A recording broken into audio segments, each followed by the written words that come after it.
ਤੁਹਾਨੂੰ ਚਾਹੀਦਾ? ਅੱਛਾ ਸਭ ਤੋਂ ਪਹਿਲੇ ਤੇ ਮੇਰੀ ਤਰਫੋਂ ਸਭ ਨੂੰ ਬਹੁਤ ਬਹੁਤ ਜਸ਼ਨ ਆਜ਼ਾਦੀ ਮੁਬਾਰਕ।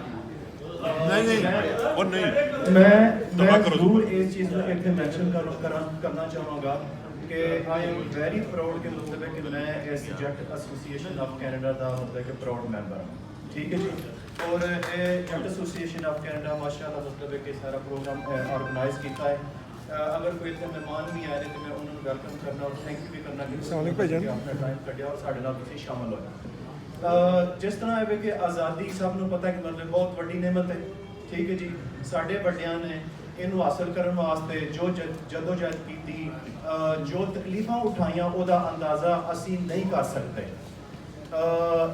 ਉਸ ਵਕਤ ਜਿਹੜੀ ਮਾਈਗ੍ਰੇਸ਼ਨ ਹੋਈ ਉਹਦੇ ਵਿੱਚ ਲੋਕਾਂ ਨੇ ਜਿਸ ਤਰ੍ਹਾਂ ਸਫ਼ਰ ਕੀਤਾ, ਮਤਲਬ ਲੋਕਾਂ ਦੇ ਕਾਰੋਬਾਰ ਜਿਸ ਤਰ੍ਹਾਂ ਫੈਮਿਲੀ ਸਪਲਿਟ ਹੋ ਗਈਆਂ। ਸੋ ਇਹ ਹੈ ਕਿ ਅਸੀਂ ਇਸ ਚੀਜ਼ ਦਾ ਅੰਦਾਜ਼ਾ ਨਹੀਂ ਕਰ ਸਕਦੇ, ਲੇਕਿਨ ਅਸੀਂ ਬਹੁਤ ਜ਼ਿਆਦਾ ਉਹਨਾਂ ਦੇ ਥੈਂਕਫੁਲ ਹਾਂ ਔਰ ਆਪਣੇ ਅੱਲਾਹ ਸੁਬਹਾਨਹੁ ਤਾਲਾ ਦਾ ਬਹੁਤ ਸ਼ੁਕਰ ਅਦਾ ਕਰਦੇ ਹਾਂ ਕਿ ਉਹਨੇ ਸਾਨੂੰ ਇੱਕ ਅਲੱਗਾ ਮੁਲਕ ਜਿਹੜਾ ਨਾ ਉਹ ਦਿੱਤਾ। ਔਰ ਅਸੀਂ ਇਨਸ਼ਾਅੱਲਾ ਮਤਲਬ ਹੈ ਕਿ ਅੱਗੇ ਵੀ ਇਸ ਤੋਂ ਜ਼ਿਆਦਾ ਅੱਛੇ ਲੈਵਲ ਤੇ ਜਿਹੜਾ ਨਾ ਅਸੀਂ ਇਹਨੂੰ ਸੈਲੀਬ੍ਰੇਟ ਕਰਨ ਦੀ ਕੋਸ਼ਿਸ਼ ਕਰਾਂਗੇ। ਪਾਕਿਸਤਾਨ ਸਾਡੀ ਜਾਨ ਹੈ, ਪਾਕਿਸਤਾਨ ਸਾਡੀ ਪਹਿਚਾਨ ਹੈ, ਅਸੀਂ ਪਾਕਿਸਤਾਨ ਦੇ ਨਾਲ ਹਾਂ।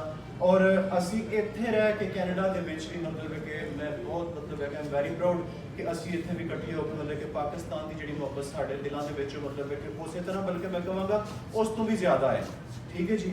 ਤੇ ਅੱਲਾਹ ਤਾਲਾ ਇਹ ਸਾਡੀ ਮਤਲਬ ਜਿਹੜੀ ਮੁਹੱਬਤ ਹੈ ਇਹ ਪਾਕਿਸਤਾਨ ਵਾਸਤੇ ਹਮੇਸ਼ਾ ਕਾਇਮ ਦਾਇਮ ਰੱਖੇ ਔਰ ਪਾਕਿਸਤਾਨ ਨੂੰ ਤਾਂ ਕਿਆਮਤ ਕਾਇਮ ਦਾਇਮ ਰੱਖੇ ਔਰ ਕਿਸੇ ਦੀ ਬੁਰੀ ਨਜ਼ਰ ਔਰ ਕਿਸੇ ਦੇ ਬੁਰੇ ਇਰਾਦੇ ਜਿਹੜੇ ਨੇ ਉਹਨਾਂ ਤੋਂ ਅੱਲਾਹ ਤਾਲਾ ਦੀ ਜ਼ਾਤ ਨੂੰ ਬਚਾਵੇ।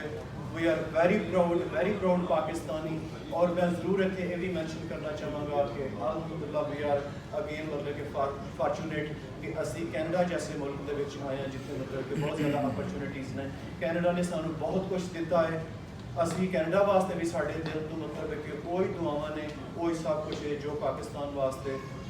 So thank you very much. ਇਨਸ਼ਾਅੱਲਾ ਨੈਕਸਟ ਈਅਰ ਅਸੀਂ ਇਸ ਤੋਂ ਵੀ ਬਿਹਤਰ ਤਰੀਕੇ ਨਾਲ ਅਸੀਂ ਸੈਲੀਬ੍ਰੇਟ ਕਰਨ ਦੀ ਕੋਸ਼ਿਸ਼ ਕਰਾਂਗੇ। ਤੇ ਇਹਦੇ ਨਾਲ ਹੀ ਮੈਂ ਇਜਾਜ਼ਤ ਚਾਹਾਂਗਾ। ਪਾਕਿਸਤਾਨ ਜ਼ਿੰਦਾਬਾਦ।